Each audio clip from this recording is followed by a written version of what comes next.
Orwell Lorbati. Ce commentaire d'un internaute résume à lui seul des centaines de réactions suscitées par la vidéo publiée le 14 mars sur les réseaux sociaux de Telquel. L'annonce de l'installation d'un système de vidéosurveillance avec reconnaissance faciale à Rabat fait sourire, mais elle soulève surtout de vives inquiétudes. Avec le déploiement croissant de ces technologies dans les grandes villes marocaines, la protection des données personnelles revient au centre des débats. À Rabat, ce dispositif qui sera opérationnel d'ici fin 2025 divise l'opinion. Entre références à 1984, Black Mirror ou Minority Report, certains redoutent une surveillance de masse, tandis que d'autres estiment que le système traditionnel d'Mqaddam et d'Ebrgag reste plus efficace que l'intelligence artificielle. Ces dernières années, la vidéosurveillance s'est intensifiée, portée par la crise sanitaire et l'organisation de grands événements sportifs à venir. Pourtant, son encadrement juridique demeure flou. La Commission nationale de contrôle de la protection des données personnelles planche sur la question, mais des incertitudes subsistent quant au stockage et à l'utilisation des données. D'autant que ces dispositifs, souvent installés avec l'appui de la DGSN, relèvent de la sécurité intérieure et échappent ainsi à certaines contraintes de la loi sur la protection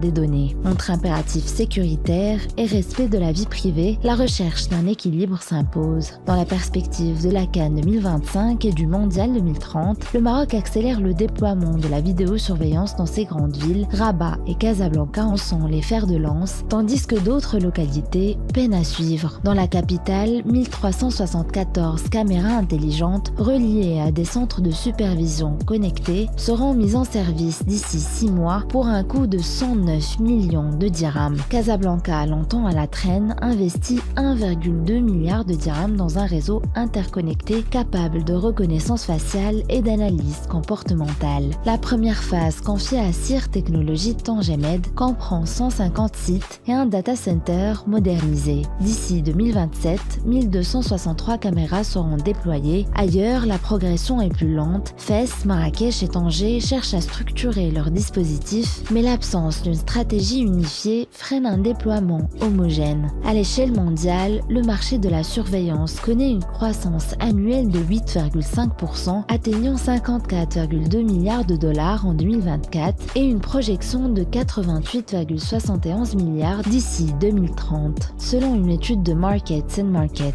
L'Asie, dominée par la Chine, reste le leader du secteur avec 626 millions de caméras et 39 des villes les plus surveillées. Casablanca, avec ses 3800 caméras, se classe 117e. Au Maroc, le secteur attire de grands investisseurs, notamment dans le domaine bancaire, mais demeure fragmenté sans structure centrale pour en mesurer l'ampleur. Face au risque de dépendance aux solutions étrangères, le pays mise sur une cybersécurité souveraine, l'intégration de technologies locales, l'hébergement de données sur le sol national et le développement de centres de cybersurveillance participent à cette stratégie. En renforçant son expertise et en favorisant les collaborations ciblées, le Maroc entend sécuriser ses infrastructures tout en construisant un écosystème numérique durable et compétitif. Pour en savoir plus sur ces enjeux, retrouvez notre dossier complet vidéosurveillance, notre sécurité ou nos vies privées en couverture du numéro 1126 de Telquel, disponible en kiosque ou sur telquel.ma.